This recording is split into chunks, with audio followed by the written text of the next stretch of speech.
médecin Boli docteur Boli chirurgien dentiste bu nekk Dakar mu woo ma mu ne pourquoi pas ñu organiser benn consultation gratuite pour aider la population parce que la population dañoo sonn am na ñi nga xam ne ñu ci biir kër yi bëgg nañu faju mais amuñu moyen pour faju donc raison pour laquelle moom mu organiser lii def ko démb consultation boobu gratuite bi c'était démb 18 ak 19 tey mais y avait une forte population bu fi ñëw te jaar nañ ci yoon les villages environnants Matam yëpp ñëw nañu fii pour consultation boobu franchement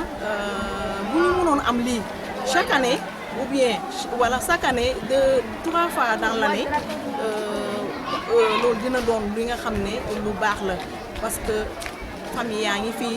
amuñu dara bëgg nañu faju amuñu xaalis surtout lu doon des médicaments gratuits da nga lay faj ba pare ñu jox la médicament selon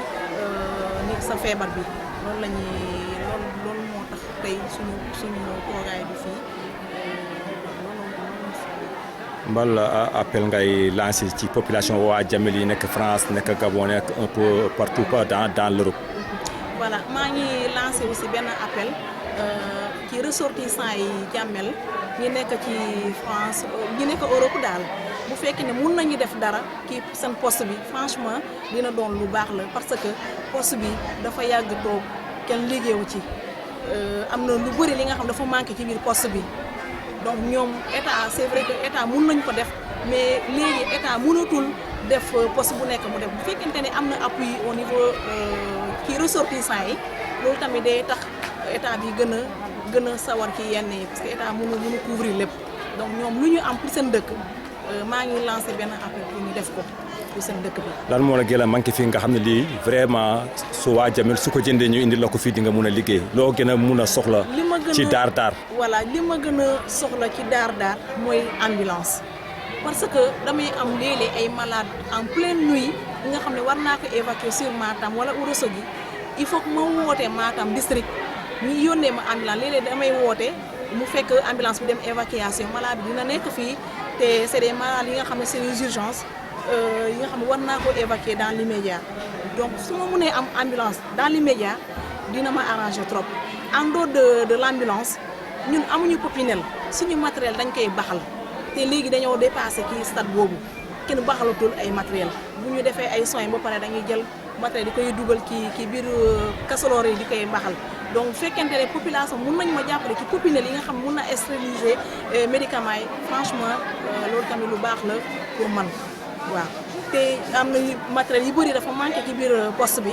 yooyu tamit je lance un appel bu fekkente ne mun nañu ma jàppale ci loolu. yan genre matériel. waaw matériel yu mooy par exemple bu ñu mënee am échographie tamit baax na matériel échographie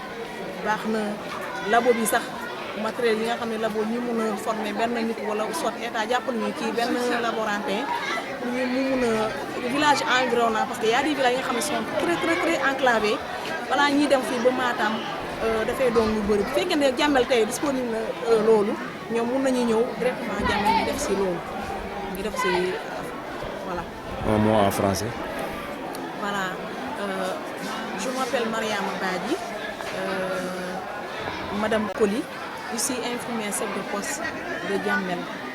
Voilà, je suis affectée le 4 mai dernier et le poste de Jamel, c'est un poste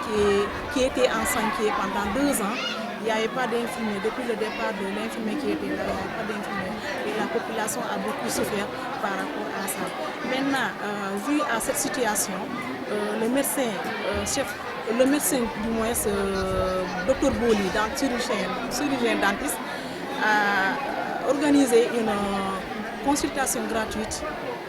par rapport à leur association qui se trouve au niveau de Dakar pour aider les populations qui sont là. Il y a beaucoup de gens qui sont dans les maisons, ils veulent se faire consulter, mais il y a un manque de moyens parce que si par exemple ils viennent pour se faire consulter, ils n'ont pas de quoi, non seulement ils n'ont pas de quoi acheter le ticket et les médicaments aussi ça coûte bon, pas cher, mais même si ça coûte 100 francs, si cet individu n'a pas ces 700 francs pour acheter les médicaments, c'est autre chose. vu à cette situation, Dr Bolé a organisé une consultation gratuite pour aider les populations de Diamel et des villages environnants. Voilà, cette organisation aussi, ça s'est bien passé, franchement, parce qu'il y avait une forte délégation, une forte population qui était là depuis hier jusqu'à aujourd'hui. Et il y avait un don de médicaments gratuits, il y avait un don de sang aussi, il y a le PV qui était là, il y a beaucoup de choses qu'on avait intégrées à cette activité. Maintenant, moi je lance un appel parce qu'on a beaucoup de choses, beaucoup de matériel qui n'existe pas ici au niveau du poste. Il n'y a pas d'ambulance. Il n'y a pas d'ambulance. Si des fois on reçoit des malades en urgence, à qui on devait évacuer à Matam ou bien à Ourossogui. Il faut faire un appel au niveau du district pour qu'on m'envoie une ambulance. Maintenant, des fois, il se trouve que l'ambulance est en évacuation. Le malade est là, en train de souffrir. Je n'ai pas de moyens pour évacuer. La population aussi n'a pas de moyens pour évacuer. Maintenant, je lance un appel par rapport aux autorités et l'État et surtout les ressortissants de Diamel qui sont en Europe pour qu'ils puissent aider une ambulance. En dehors de l'ambulance, on n'a pas de popinel parce que les matériels qui sont là, nous, on n'a pas de popinel pour faire la stérilisation des matériels. On fait bouillir cette matériel-là. Alors que ce n'est pas du tout normal. Personne ne bouillit les matériels. Maintenant, si l'État ou bien les ressortissants de Diamelois peuvent m'aider un popinel pour la stérilisation de cette matière, ça fera du bien aussi. Et aussi, si aussi cette activité, on pourra avoir, ou bien on peut avoir pendant 3 fois dans l'année, ça ferait aussi du bien parce que c'est une bonne initiative pour aider les populations. Parce qu'il y avait les Matambois qui sont là, sont venus, les villages environnants, il y avait beaucoup. Même Mauritanie? Même au niveau de la Mauritanie, sont là. Il y a partout dans la région, dans les départements de Matam qui sont là. Donc, franchement, ça c'est bien passé. Et je remercie surtout la jeunesse de Diamel. Les le comité d'organisation, comité de santé. Oui, pour la réussite de cette organisation. Je remercie tout le monde. Je remercie et je vous dis Adjarama. Voilà. Merci beaucoup. Merci, docteur. Je remercie le district sanitaire de Matam, la région médicale et monsieur le maire, le préfet, parce que au niveau de la région médicale et le district, le médecin m'appelle pour savoir comment ça se passe par rapport à cette activité. Ils m'ont beaucoup appuyé pour la réussite de cette activité. Donc franchement, je remercie tout le monde. Je remercie beaucoup mes supérieurs. Et le préfet était là hier avec monsieur le maire, avec ses délégations. Donc c'est une bonne initiative aussi. Par rapport aussi aux médecins, les médecins qui sont là, il y a beaucoup de différents médecins. Il y a le cardio, il y a les chirurgiens dentistes, ophtalmo, il y a le gynéco avec les sages-femmes, il y a les médecins généralistes, il y a les dentistes, chirurgiens dentistes qui sont là. Il y a beaucoup de médecins qui sont là. Parce que franchement, c'est une bonne initiative par rapport à ça. Si on peut l'avoir chaque année, 3 fois dans l'année, ça fera du bien. Docteur Seck, je suis venu bu baax. Docteur Mbeng ñun ñëpp maa ngi leen di nuyu ak la région aussi docteur Sène. Allez, merci. Bandiraɓe mi salmini moni kala innu mum e yettode mum. Min mbiyetemi ko Moussa Hamidou Tounkara ɓurɗo nandede ko Djiby Tounkara. Mi woni secrétaire général comité santé ɗo. Ko adi fof mbaɗa yetta président o ene Abou Demba Diaw mo weeli liggotade en waɗi pamodiral gol mi puɗɗi ha joni fof ene rewi lawol yanti hen e journée ji ɗiɗo ɗiɗi consultation gratuite mo docteur Bolé addi vraiment ene rewi lawol o waɗi hen ballal moƴƴal waɗi jabbal bangal fayida ko ɗum ɗo jimi woni yidde wuuro mum woni yidde ɓamtare nokku mum so tawi Allah hokkima gandal hokkima ngaalu a dañi ɓernde kadi wawde addude ɗum e nokku ma ha moni fof wawa yiide hen goori mum saabu on wawno jogade kalis tan wona Dakar o deeƴa kala saaha nde ɓocciti o ari ɗo neɗɗo ari hokka ɗum 100 walla 50 walla 100 yaaha ala gartam kono adda valeur mo addi ɗo so tawi imam tan waɗama à peu près manquera 8 millions leɗɗe ɗe e déplacement doctoreɓe ɓe e otoji ɗiɗo e oɗo guddi so imama manquera 8 millions donc min jiiɗi wiide kala neɗɗo mbaɗo no wayni so tawi waɗi hono jaɓɓal ngal ɗo e wuuri he wuuro ngo ma yaaru yeeso e banggueji ɗi kala noon consultation gratuit ɗo ene heewi yimɓe kono moni fof kadi safrima garɗo fof heeɓi spécialité to fayi ɗo safrima ɗon dañi ɗon leɗɗe haymo leɗɗe mum ngala ɗo dañi ordonnance kadi so yeehi andi hankkadi no ñawmum no sellirta ɗum hamin jetta Allah hamin jettamo hamin mbiya kadi o yaɓi kadi koye jaɓɓal jinnaɗo makko woni Baba Nalla kañum noon nde woni ɗo nde aɗa mum teride ha sanko kala garɗo ina ittan ɗum gueɗal Oumar Boli kadi rewi hen hayso hakkude jamma findini ɗum Oumar Boli ummoto ara daroma ha Allah waɗi e goto e joomum kanko ari kadi o ƴetti ngal ɗo jaɓɓal hamin ñaganoma Allah yo yaaru yeeso hamin jetta noon no président wiruno nani ni suka wonɓe ladde ɓe dañƴo waɗi hen mbuuɗi emo tinani ene anndi no waɗi hen mbuuɗi kamɓe fof hamin mbiya yo Allah waɗe jawdi mabɓe barke saabu minen ɗo min jogui ko doole amen e darde min jogui ko peeje ɓe ballitimin moyen yente peeje komin jogui ɗo ko ɗum woni Allah newni docteur Boli kañum waɗi hunde fof Allah jarama gueɗal gongal ngal ko so tawi neɗɗo yi oɗo dispensaire mbiyaɗo poste de santé yimɓe yo pam mawniki mum no foti ni ko centre de santé e population gonɗo ɗo e wondema e nokku mo centre o waɗi polarisé o sa ummima ɗo hen a yeehi ha ma jowa Tiguere Siré Tiguere Yene Thiofol en anda en banggue Mauritanie o siiɓe en tokomaji en ha tulde boom en hay garinaɓe hen sahade jippoɗo hankkadine hamin beddo on erango onon ɗanniyankoɓe diaspora o fof no wonirno wonde Afrique wonde Amérique wonde Europe pamon poste o ene sogli won matériel uji saabu aduna o ɓenni hankkadine to tawi matériel so hutorama ene fasne hamin jiiɗi ƴewnumi toon appareil taw ganduɗa wayno pinguji en ako nandi hen taw nannete hen tan fewna ɗum yaltina taw wona pasno ɗum gueɗel gueddigal ngal min nani pelle nan toon balle ne goodi ballo yimɓeɓe daña ambulance so tawi on dañani yimɓe ambulance ɗum vraiment ko jettol mawɗo ko complément dispensaire o ene ngakki ɗo no feewi ballon yimɓe feere mbaɗɗon fof dañani ɗumen ambulance caggal ɗum on jarama mbiyetemi ko Mahamadou Diallo kono cuɓaɗo baril ɓuurmi andirede jaami kono wiye anda guila hanki ko ɗo gonmi kadi gonmi kadi koye commission jammil ko Allah addimi gonmi e commission jammil mo gonmi o kadi mi yi hen ɓuural mi yi hen weltare yo Allah junnu balɗe baɗɗo ɗum o noon junna kadi leñol ngol balɗe mumen saabu koɓe mbaɗi ko weeɓani gadda leɗɗe ma gadda doctoreɓe ma cafra yimɓe ha cella goto fof yaara no yiɗiri ni vraiment ɗum mi meeɗa yiɗi ɗum so wona hikka goho so meeɗi wadde Fouta ne ko hikka goho e jammel kam mi meeɗa yiɗi hon ɗum ɗo kadi ɗum waɗani min ɓuural kadi ɗum waɗani min gartam kala garɗo ɗo hannde hawtani ɓernde mum muusi hawtani ɓernde mum metti hawtani ina wonde caɗele a wottoto kadi ha kaara dokkeɗa kalis kadi mbiya ya hoto ɗum fof min keeɓi ɗum ɗo Allah mona andina kadi wona yalo kanko baɗo ɗum o noon min ñaagui Allah ko yo Allah junno balɗe makko moƴƴino battane ceerno Boyi ceerno Boli kanko wiyete docteur Boli walla ceerno Boli ɗum noon min kam ñaaguima Allah tan ko yo Allah junno balɗe makko moƴƴino battane makko kadi o walli min o waɗani min kadi o waɗani diwan o foof kadi ɗo kadi wona anda tan wona Thiofol wona Manjowa wona Tiguere najo wona Jamel ko fof foti hen kala garɗo ɗo safrima beele guure ɗe foof jalti notitima wallahi kam fof e ɓen ɗo kadi mi yiiɗo ha wonɓe Mauritanie gari ɗo won ummiɓe ɗo Bokar won ummiɓe ɗo ha Bona Inde won ummiɓe ɗo Tulde Mbome won ummiɓe ɗo Siwi won ummiɓe ɗo Tokomaji fof notitima ɗo hen ɓe ko Mauritanie naɓe ko jiiɗa e Sénégal naɓe jeeyaɓe ɗo ɓe guila anda mbimami ha yettiɗo won arɓe ɗo Allah mona andiri kadi wona yano beele oɗon guiɗi hitande fof kadi ɓe mbatta arde minen kay somin ñaagui Allah ko e nder lebbi ɗiɗi fof taw wawi waɗande min hono ni saabu ɗum ɗo kam ko gartam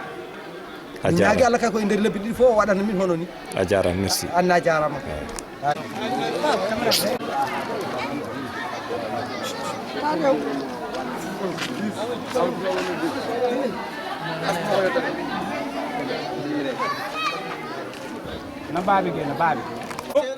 e ɗum ɗo ko présentation de monsieur Boli kanko addani min ɗum ɗo wona ɗum tan addani min ɗum ɗo ko pour sukaɓe ɓe pour la jeunesse football man pour la jeunesse des sportifs équipe nationale de Jammel équipe nationale de Jammel wona ɗum tan noon oɗon gandi wona ɗum addi o adduno ko 30 personnes équipe médicale 30 médecins différents rewɓe wonɓe ɗe sage-femme fof ngari ko ɗum o adduno leɗɗe ɗe kadi o adduno presque plus de tonnes gure ɗe fof safrima ɗo ha Koundel ha Matam Tigguere partout fof saframa ha heddama o rutti kadi o addi kadi o addani équipe o kadi de maillot e des ballons nani ɗum kam on jii kanko addaniɓe fof bon boîte pharmacie o kadi o addaniɓe kadi en plus ɗum ɗo noon amin ñaago Allah yo Allah junnamo ɗumaji amin ñaago Allah yo Allah junnu amin ñaago Allah kadi hitande fof nde waɗanta min laani Allah hokkamo cellal hokkamo mbawka haw waɗana min hitande fof no laani amin jetta kadi minen ne waɗa min ladde ɓe par ce que kañumen ne ala kafo mbaɗi participé ɓe leldi min kalisaji min coodi gayi min coodi fof ko miije min coodi ka fof ɓe leldi min français Gabon e partout ɗum noon kadi amin jetti Allah amin jettiɓe kamɓe ne yoɓe tinno kala nde min dañi hon ɗum ɗo ɓe littino min ɓe mballa min kanko noon min wawa yobdemo ɗum ko Jammel fof wawa yobdemo on le remercie très infiniment kanko e joom suudu makko e ɓesgu makko yimɓe fof ƴettama ko exemple wawɓe ɓe kala bawɗo yo rutto ceerno Boli bawɗo fof yo rutto ko ardi fof Jammel fof ne yetta Allah ne yettuma sa waɗi ɗum ɗo noon ko hunde nde tawɗa hunde nde poɗɗa wadde sabu guilay mamma Bohar ha yetti bamma kala génération on mbaɗi hunde e Jammel hande noon sa waɗi ɗum an e joom suuduma e délégation mo garduɗa hamin jetta Allah hamin jettuma an ceerno anani yo Allah junnani ha juuɗo an o e joom suuduma o kala ko jiɗanɗo ɗum koye moon yo Allah hokkon ko jibina e ko fagga yo Allah waɗen barke ko ɗum woni tinnare saabu intérêt waɗande neɗɗo goto ene weeɓi kono intérêt général ɗo ha dondu jaari ni ha funnangue yo Allah junnani ha juuɗo eyyi madame tinnoɗa nangana min ceerno kalifma Allah kala nde o ummi omo waɗa moƴƴere tinno wallumo yo waɗ moƴƴere e Jammel yo Allah nawron yeeso anne tinnoɗa neɗɗo subtata koye gurdam mum ko kaari jiɗmi resde mbaɗa ɗum malserse tinno nanggumo ha feewa ha feewa ha feewa kala ko mbawɗon dañde aduna Allah waɗa hen barke yo Allah ɓeydu suturaji ɗum tan min jinnoɓe o jof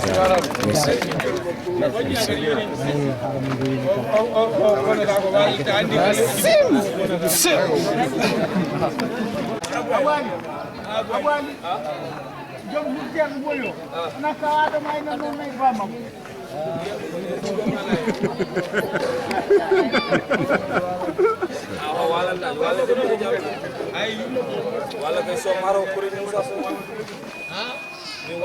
no moƴƴi sabo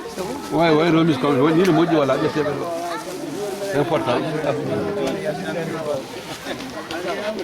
300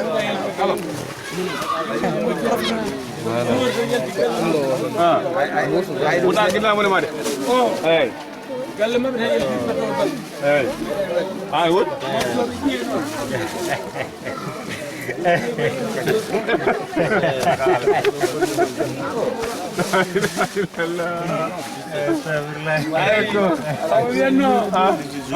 mayo gardien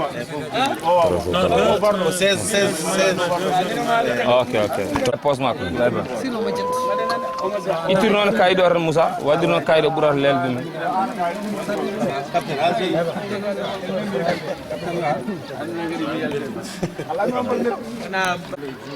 sallallahu alaihi wasallam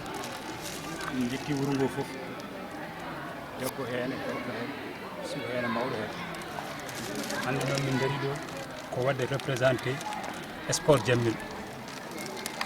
Jammel noon ko suwaɓe dariɓe wonan ɗumen ɗo hen kadi ceerno Bol hokko waɗen sport Jammel wona hande tan noon fuɗɗi jeunesse Jammel wona hande tan noon fuɗɗi ko guila hitande min jii phase national jinden ha hande o parni wonno ko 2012 jinden ha joni hadi mo jokki wari ɗo caravane 18 ha 19 e nder caravane hay ɗo addi équipe o encore jeu de maillot et 2 ballons et 2 dégonfleurs e bawuji mum e boîte pharmacie complet ala fof ko manqui hen o wi ɗum suhaɓe Jammel naaɓe jeeyi hamin jetta Allah noon hamin jettamo hamin mbiya Allah junnammo ɗum ɗo kanko e dendagal Jammel naaɓe noɓe gaddire dow jaam ni kadi ɓe kotir noon kamɓe ko aduna fof ɓe kotir noon dow jaam haɓe jettuno to ɓe gummir noon ɗum tan min ñagoto Allah hamin belti noon ha ɗon wawi haalde kala hen ko fewani haala he ganda ko neɗɗo no timmani kono ɓeɗɗa men ɗen belti hamin jogui goɗɗum fof jiiɗi hen hono ɓeɗɗa hamin belti ha ɓurti kala komin kaala hen noon kala hen ko fewani haala he hamin ñaago hen yaafo kono hamin belti hen no fewi jarama Abdoulaye no France non non hasko président o wi ni de quoi ko yettere Allah hamin jetti Allah hamin jetti ceerno Boli leyno Moussa wini ko presque yidde timmitinde haala Moussa tan kono ceerno Boli en ko yimɓe ittuɓe wuuro puisque geste mo waɗi ɗo henno kanko wona hannde tan fuɗɗi wadde ɗum o fuɗɗima wadde suude équipe o guila équipe o ala no wayi ha heeɓi hannde to heeɓi ɗo guila meeɗani yaade phase national hamin jeehi phase national o tawi min toon o wonde amen o hokkimin ko hokkannomin ko hannde voilà hannde geste mo addi e wuuro ngo au nom de la jeunesse de Diammil surtout au niveau équipe football o kanko kam vraiment omo jogui hen vision omo jogui hen yiyande hamin jetta Allah hamin jetta minen foof kala jammilaji wonno yo ñaago Allah ñaganademo yo Allah junnu balɗe makko moƴƴino battane nde Allah waɗanamo mbaw kala jiiɗo oɗo geste yo waɗ kono ni minen ko ɗo min goni kala baɗɗo min soutenir min mbaɗat ɗum soutenir ko jeunesse Diammil wonɗo jeunesse Diammil wonɗo ala bawɗo yaade caggal jiɗɗon tan ko yo Diammel ɓamtu min jitta ko Diammel ɓamtu développement wuuro ngo tan kala mbaɗo développe ni hamin caggal vive ceerno Boli vive l'association sportive de Diammel. Voilà, après avoir remercié le bon Dieu, vous êtes en face de la jeunesse sportive de Diammel, en l'occurrence le président, membre aussi de la commission sportive, l'entraîneur, et moi qui vous parle aussi, je suis membre, secrétaire de l'organisation sportive de Diammel. Donc c'est d'abord des remerciements à l'endroit de Dr Boli. Ce qu'il a fait, c'est très rare. D'abord, il a amené ici, dans le village, il a profité pour faire 48 heures de caravane médicale. Les gens ont été consultés gratuitement. On les a aussi donné des médicaments. Donc ça, c'est vraiment une chose à saluer. L'autre aspect, c'est que vous voyez devant vous des ballons, un jeu de maillot, avec tout le nécessaire qui pourrait accompagner le sport. Il nous a donné gratuitement aussi. Et je vais dire tout simplement que cela ne nous surprendra pas. Parce que ce n'est pas la première fois qu'il a été ici, ce n'est pas la première fois qu'il a fait de bonnes œuvres pour le village. Donc nous souhaitons au bon Dieu qu'il vive très longtemps devant nous. Nous souhaitons aussi au bon Dieu qu'il puisse pérenniser ses actions. Qu'on puisse avoir chaque année des actions comme ça, ne serait-ce que la caravane médicale, des jeux de maillot, parce que la jeunesse en a besoin fortement. Donc sur ce, je le remercie infiniment au nom de l'association sportive, au nom pratiquement de toute l'équipe médicale et au nom de tout le village. On le remercie infiniment. Et nous nous arrêtons là. Nous en serons quand même très reconnaissants à son endroit. Voilà, merci. D'abord, il a amené ici, dans le village. And I will follow you everywhere you go. And I'll be with you to the end.